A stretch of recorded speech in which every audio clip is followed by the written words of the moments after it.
Film Club. So welcome Arnie Hammer.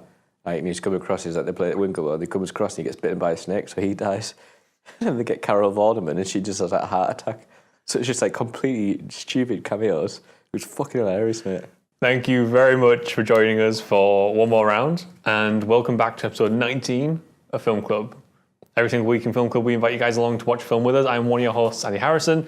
To my right, currently munching his way through a flapjack. I don't know why he started for filming when It's Andy Dalton. All right. This week in Film Club, I'm going to do this. Ready?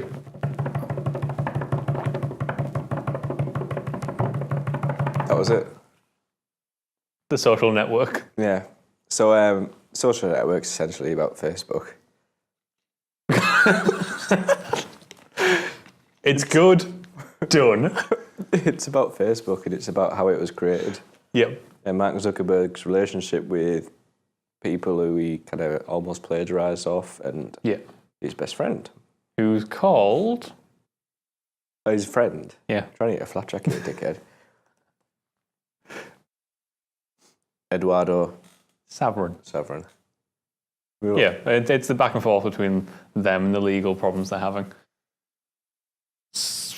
So we picked this. If everyone watched Film Club last week, we picked this kind of on the spot. David Fincher. There was no... Yeah, David Fincher. Fincher. We picked this on the spot, and there was no kind of like, we didn't discuss doing it before. I think it was just a... Like, previously we've been saying about, we're going to save these, we're going to do these, we're going to like wait to do these films. And then Social Network, it's such a good one. It's such a good one. Like, it's just an amazing, amazing film. Like, I go, every time we talk about this, it's David Fincher who directed it. And I look at David Fincher's past work, and arguably, it's like my favourite film from him. Can you name some of the works by him so we're acquainted? So Fight Club is his another big one. Fuck. Gone Girl. Oh, yeah. He also did Alien 3, was his very first film. No. He hates Alien 3. Alien 2 or Alien... No, we'll I prefer Alien 3 to Alien. Yeah, Aliens. Well played, David Fincher. You're the man. Because fuck Aliens.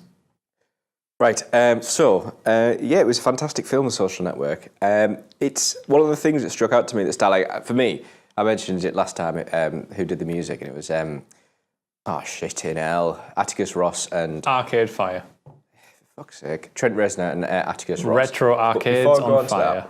Because that's my favourite thing about the film. Fire Nation. You're really not funny right now. Is the long shots. There's just to jump straight into the cinematography, which is superb in this film.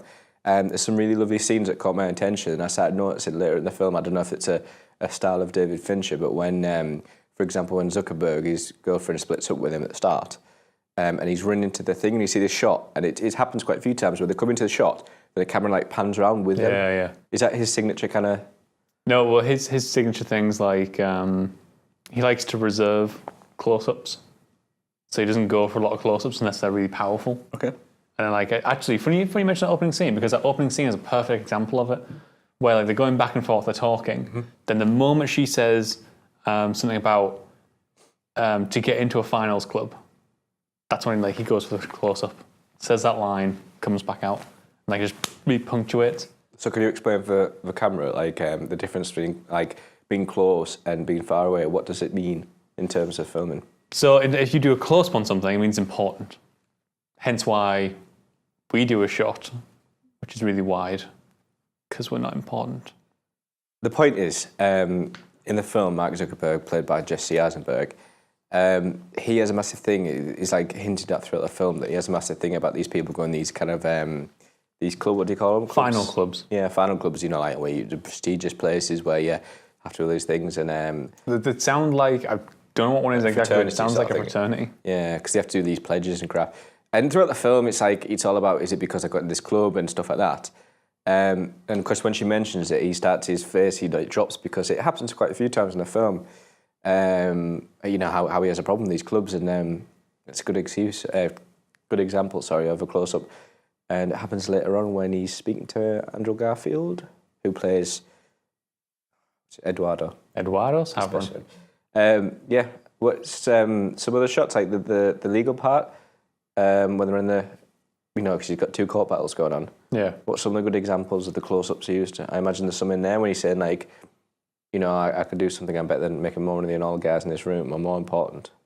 There probably is in there. I mean, my favourite one, actually, that scene is when the shot will go suddenly over the shoulder on him. And, like, he's like, the court case is, like, taking place over here. Is that power? But instead, he's just, like, looking out the window that way. All right. And, like, the camera's back there with him. And it's that kind of, yeah, you're right, it's that shift in power as he comes back round to discuss what's going on. But it's one of the things that, like, you're right, by the way, that opening sequence, that kind of... What, where he runs in and it pans those slow pans are everywhere as well. And then that whole opening sequence is, like, probably one of the best openings to any film ever. Because it's this tightly constructed back and forth dialogue which, like, sets the tone for the whole thing. What, he's a bit of a dick and it's his relationships at the whole film. Yeah, that, like, he's a bit of a dick, he's having trouble with girls, it's not because he's a nerd. And it sets up this tone that says, like, sorry, Max, this is the speed the dialogue's going to be delivered. You either keep up or you go. Yeah. And then as soon as that's done, we get that awesome musical set piece where, like, amazing. He's running through the campus of Harvard, and we had that slow piano and drones in the background, and just, like, a little drone. It's so going, like, just jumping into the music now. It's a really good. I'm going to use that word again. It's a really good juxtaposition of the intense dialogue parts, and then there's parts where it just doesn't have any at all. For example, a scene where he's running. Later on in the film, there's a few parts where it just has solo music. It's just, especially the main theme. The main theme consists of, I actually have the Social Network soundtrack on my Spotify. Nice. And it's brilliant, especially the theme track. It's just lovely to sit down and listen to. You've got this kind of, like, lovely draw in the background that goes, then you've got this, do, do, do, like that. I don't know if that's Moneyball, I might be getting wrong. But it's like a piano, do, do, like that. I think I might be on about Moneyball, but it reminds me of Moneyball, which I was going to go in a second. And then you have this... what is Moneyball? It's a film with Brad Pitt and Jonah Hill. Okay. But I'll go on that in a second. Essentially, you have this lovely, like, kind of draw in the background that just plays this on a long note. A bit like Shane Carruth's a huge overgrown and long-distance note, slowly... You know that one? There are words being said right now? Upstream Colour, filmed by Shane Carruth. There's a song called A Long Distant Note, slowly modulating. Oh, I know what you're talking about. Yeah, it's on the soundtrack. Yeah. So imagine the drones a bit like that. It just sets, like, a constant sound. You get this lovely piano. It's essentially minimalism. And you have this, like, the other drone come in, but you essentially have three instruments. One's piano and two are drones. There's a really good balance here in regards to the music. Again, Trent Reznor and Atticus Ross. Of lovely, like, kind of piano bits. At one point, there's a bit of heavy distorted guitar reminiscent of Nine Inch Nails, Trent Reznor. But a lot of it is drone work. And what's really good about this is there's two parts of it. So there's two soundtracks this reminds me of. One is, of course, as I mentioned, Moneyball. It's got that lovely kind of minimalistic kind of, like, lovely piano that just uses, like, particular notes and it hits you well, good minor chords and stuff like that. If you haven't seen Moneyball, it's a fantastic film. And it's one I hope to do on this later on. It's a similar kind of tone to this film. It's a biopic, and it's a biopic, and it's like a slow-paced kind of thing. And this happens. It's very similar to Social Network. Anyway, the other film that it reminds me of, because it has some really strong synth sounds and use of drones, is Drive, the Drive soundtrack. Yeah, by Cliff Martinez. Because later on, I've made a few notes. Like, for example, a second song that appears in the film. I don't know what I was trying to say there. There's really good use of, like, drum machines, like I think 808 is the beat that I don't know. But use of synths and, like, a really electronic sound. Then, as mentioned just earlier, you got the third song, which is very reminiscent of Nine Inch Nails. You got that lovely industrial kind of grunge, that kind of, like, heavy rock with this distorted guitar. Yeah. It's a good, like, eclectic collection of music, but it also always comes back to that main theme, that really minimalistic theme. Yeah. And it, like I said, going back to my original point, it does juxtapose. Fucking say that word. Juxtapose. He hasn't slept for a while. He's struggling today. I'm absolutely knackered. Juxtapose is the use of heavy dialogue. Yeah. And there's exceptionally lovely minimalistic score. It's honestly, it blew me away. That listening to it again, because I've listened to it in Spotify. and to use a phrase I mentioned last week, to put into context, it was superb. It was really, really superb, and I'm really glad that we revisited this film because whilst I've seen it many times, it's been fantastic. Now to see it and just be like, fucking hell, like where the camera comes and it pans around, it's just lovely. All I hear is the music, or the way like the back and forth, and you see the scenes clipping and stuff like that. Even by the way that the what's it called when you adapt a screenplay? The screenplay is fucking amazing, isn't it? Though it's so good. Do you know who the writer is? No, please inform us. It's a guy called Aaron Sorkin, and he did things like The West Wing. Oh yeah, is that the series? The series. Yeah, it's supposed to be funny.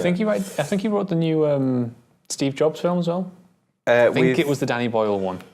I know there was two that came out at a similar sort of time. I think he wrote that as well. There's one Ashton Kutcher, there's one Fassbender. Yeah, I think it's a Fassbender one. But he's known for that kind of quick dialogue, that kind of very rapid dialogue. And I remember when this was coming out, one of the things that was getting like spread around, because I'm going to take over trivia time today, was that apparently the script was like twice as long as a regular script. Really? Yeah. Is that because of the amount of dialogue, but it's because it has to be... Yeah. It's like congested. They just burn through dialogue, don't they? Lots of dialogue in a small space. Like again, we talk about that opening scene. That opening scene has so much dialogue straight out the gate. And it's like... Which we were talking about this last week, actually. There was 99 takes of that opening scene. 99 takes of that opening scene. And I was asking Andy when we were on about it. I was saying, well, do actors appreciate that? Like doing all those takes. Must not get annoying. But you said it's really good because David Fincher, he always tries to get the perfect shot. Once he's got the shot he wants, he tries different ways. And the actors, am I right saying that? Yeah, like if you've got 99 takes something, you can try stuff. Yeah. You can try things different ways. If you only get one take, you've got like the way you do it that time is it. So actors really like getting able to like play around and try stuff. But yeah, he won't walk away from a scene apparently. Which is really good directing. Until he's got like the shots that he wants, until he's filmed exactly what he wants, he won't walk away from it. So, is there any, like, just to jump in it, because we always like going about what we loved, is there any parts about this film you didn't like? Anything that stands out? There's one huge thing, which is so minor, but oh my god, it pissed me off every time I watch this. Like, I absolutely adore this film. Lazarus moment. This is a Lazarus moment for me. And if you don't know what a Lazarus moment is, we'll get to it one day when we discuss Inception. No. Interstellar. Lazarus. So my Lazarus moment for this is the fucking snow and the breath. Really? He decided to put in CG breath when they're outside in the cold and CG snow everywhere. Really? It's the most distracting thing in the world. And for the rest of the film, I never realized the rest of the film is so natural. It's so beautifully shot, and it just has like this realism throughout the whole thing. Why would you put like fake snow and fake breath in there? If anything, it's less a Lazarus moment, and it's more a George Lucas moment. Fucking hell. How about you? Anything that you thought was like, eh? It was intentional from the director Fincher and the actor as well. It's the first time I've ever disliked Justin Timberlake because Sean is a dick. Yeah. That scene where, for fuck's sake, Eduardo, I'm shit with names, me. Eduardo finds out that he's basically been rolled up company. Yeah. And, he's having a go at Zuckerberg. Is it like two friends? Fair enough, it's like a public thing in front of everyone, but it's literally two friends fighting, and that's what it is. And Sean doesn't get the principle of it. It's just like, I know he's based off a real guy. We don't know if this has happened. It's based off a book.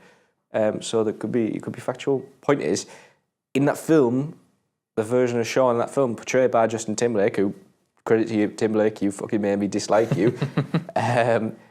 He was a dick. He was just like, yep, like this. I'll just like, witty little man. Off. And then when Andy Garcia just turns around, he's just like that. And he goes, Garfield.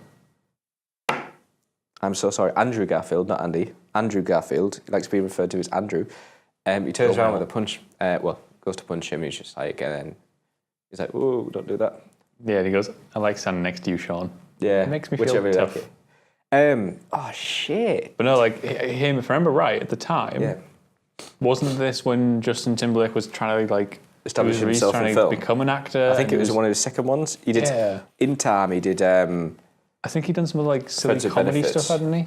This is his first like serious film. Sorry. It could well have been. And to be honest, I think he did really well. Yeah, he kills it. Yeah. They all do. Like, Yeah, this they film's really do. superbly acted. Like, Even a little like appearance by Rooney Mara. She's amazing in it. who? Rooney Mara, she's a girlfriend. Rooney Mara's lovely.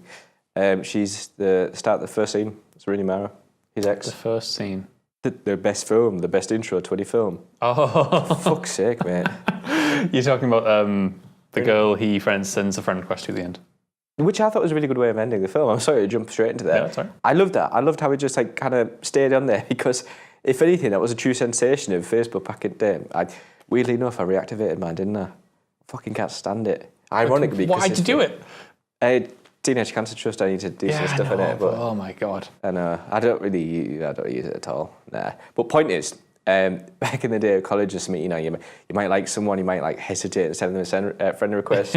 The old days of being a young, kind of immature, daft little kid, as you could say. Which, like, funny enough, right? And it brought that, nostalgic. It does, and it's funny enough talking about the music for it, because the reason I love that opening theme, I think, is that blend between the drone, which is like the electronic stuff. It's like Superb. It's In terms of modern 80s synth. Yeah, exactly. And how it's talked, what that represents on the film is, this film is about electronic stuff. We're talking about a film which is about electronic development, the way in which the digital age is developing, and then it's blended with that really soft like piano, which reminds me of something like Shane Meadows' "This Is England."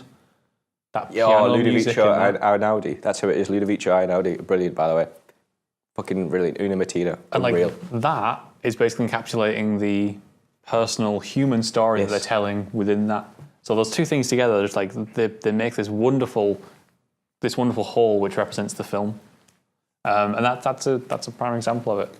It's actually a really good example of music and how well it's done to film, and it's weird because this is Trent Reznor's first, I believe, his first make a movie for a film. You look at these musicians. There's a bit of dust that are starting to make, like, this is the start. You see these musicians that are starting to make music for film. Good example. I know it wasn't one of the best films in the world. I love it. They actually did. What did they do? No, they did actually do a film. Yeah, no, I think wasn't not her. It's quite recent. No, it was her. Yeah, it was her. It was her. You have Daft Punk that did Tron Legacy. Tron Legacy, didn't they? I remember I thought the music was fucking sublime in that film. It's amazing. Like, Jesus Christ, Daft Punk, awesome. But I think that Fincher can, regardless of his stories, can always nail the production, the music, the look of it, the delivery from people. Yeah. He just nails everything about it. So like, the only question I think going into this was the story going to hold up? And oh my god, it holds up. Yeah. And it shouldn't, because it takes place 50% of it, or maybe less, in courtrooms. I was you know what, I was thinking about this morning. I only watched it at 8 a.m. this morning when I haven't slept all night because I'm fucking knackered. Point is, I was thinking that today, and I wanted to actually say that to you. I'm glad you brought that up. I said, considering this film is, like you said, 50% court case and the other is coding, this should be a really boring film. Yep. A really boring film. And even the way, like, if you look at that first scene where he starts coding, he's blogging online because he's broken up with Erica, and he's coding. What, he's doing, like, the voiceover thing? Yeah, he's voiceover, he's talking about, like, he's setting up a face mash. Yeah. And even that is like, the way it's presented, the way it's shot is electric in terms of what sort of atmosphere it's got. It's so much energy in the way it happens. Like, these simple things from like close-ups on keyboards, like sliding along with the hand and making everything, making computer usage look sexy. There's also a really good use of music as well. When he's actually coding, there's some parts where it's just quiet and you have this lovely music in the background. A lot of the case, it was this kind of synth, the drones and stuff like that. I recognised the more use of electronic when he was in the coding. But going on to what you said earlier.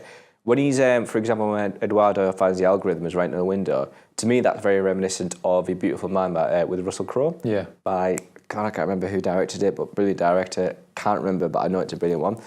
And he, when he's like, he's a mathematician, he's going through his letters and stuff like that.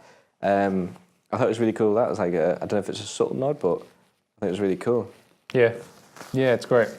But yeah, I've always been interested to see what this, what the script for this looks like, and how much based off a book. How much is Aaron Sorkin, and how much is the actual book? Is the director is David Fincher. It is based on a book, isn't it? Isn't someone right? The Accidental Billionaires. Yes, that's it. Aye. And it's like, what a great story to tell.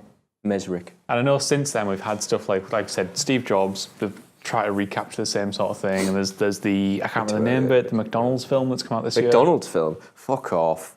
Fuck off. It looks interesting. What? It's Michael Keaton in the main role. Okay. I'll take back that fuck off. I don't know if it's good yet, but it looks interesting. The trailer looked interesting. I like Michael Keaton. I can't remember who's directing it though. But yeah, so you're right, yeah. And it's nice to see these biopics come about. I can't get my words out today. Okay, sorry. Shattered. And, going back to that film Moneyball, this is so like Moneyball. Like, yes, the soundtrack's like that, but if you get the whole idea of the film, Moneyball was about statistics and making baseball players, like who shouldn't be good. And yeah, you have this kind of drama and this kind of like underdog kind of feel to the film. I don't want to say too much, but it is literally about statistics and using the statistics, employing them. Reminiscent of this, I keep using the word reminiscent, for fuck's sake, think of a new word. Akin to this. Akin, I like it. I like the word akin.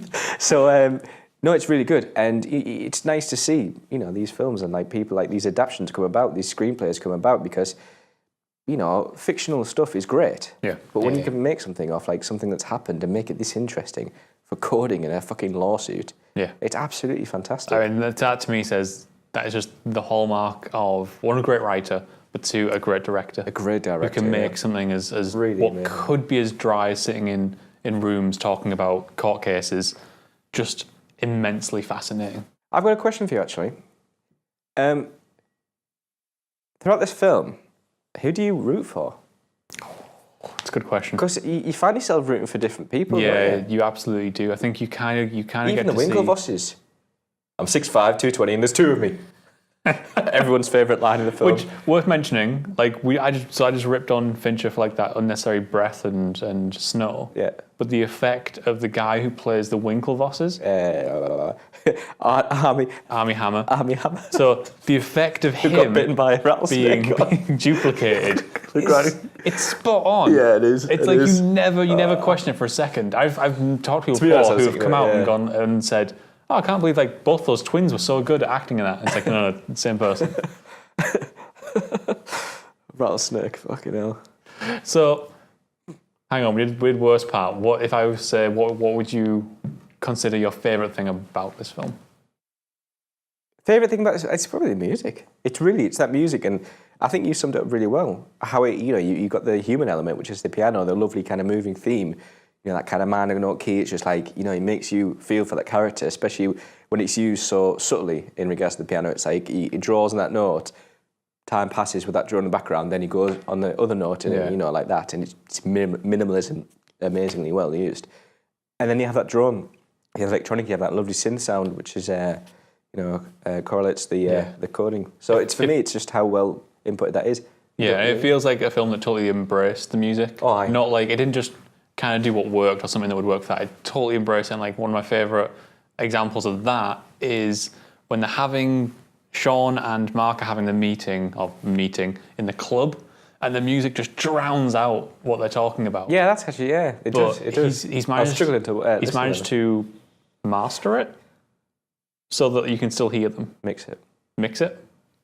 He's managed to mix it so you can still hear them, which is like a lot of people came out of stuff like Interstellar. We stopped at that a second ago.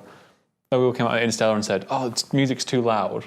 I know that was like how no one was going for, but no one ever said like the music was too loud for this. Like that scene is really loud, and like you are at times struggling to hear them, but it's done in a way that you catch all the important information still. So if you're looking for a film that really utilises music and it really enhances the film, and it helps and is like, I know we've been banging on the music, but it's beautifully shot, and it has that amazing Fincher look to it as well, which is like everything's a sort of a sickly green yellow, and it's that just emphasises the part of the digital age again, that kind of like old school digital, and like it pushes that kind of, there's something, it's normal life, but there's also something seedy going on within it. Are you stealing my lane? Okay. I thought you were going to throw it off then. I was this close to doing it. Okay. Wonka. Pretty cool. Yeah. Are we on board? Is this a good film? It fucking is. Like, awesome honestly, film. it's. I'm glad, like you said, I'm glad we revisited it because it's. It's worth revisiting. It really is. It's all right. Very touched that lid, aren't you? Fuck it up. I just wanted to put it down. If you met this film at a bar, how many drinks would you buy it? Do you know what this is like? This is quite like a subtle film. So I'd sit down and I'd just get an old fashioned. I'd just have a good conversation with it. I'd be like, you know what? I like it. This is one you'd have a casual catch up with. A long drink, a long cocktail. I like that. Long old fashioned. Because it's just a really like slow, mellow, and yet like oppositely to fast paced kind of film. So if you bump into this film at a bar, buy it an old fashioned. Next week, we are going to be watching. Give me a drum roll. I'm not doing jump. Piss all over through it. American Psycho. So let us know what you think of American Psycho in advance, either down in the comments below, or you can hit us up on Twitter. You want to see my business card? And then you can come back, join the conversation. Boom. And Thank boast. you very enough. I'm doing it. Thank you so much for watching us this week. We'll see you guys next week. Bye. I'm so glad I put the lid on.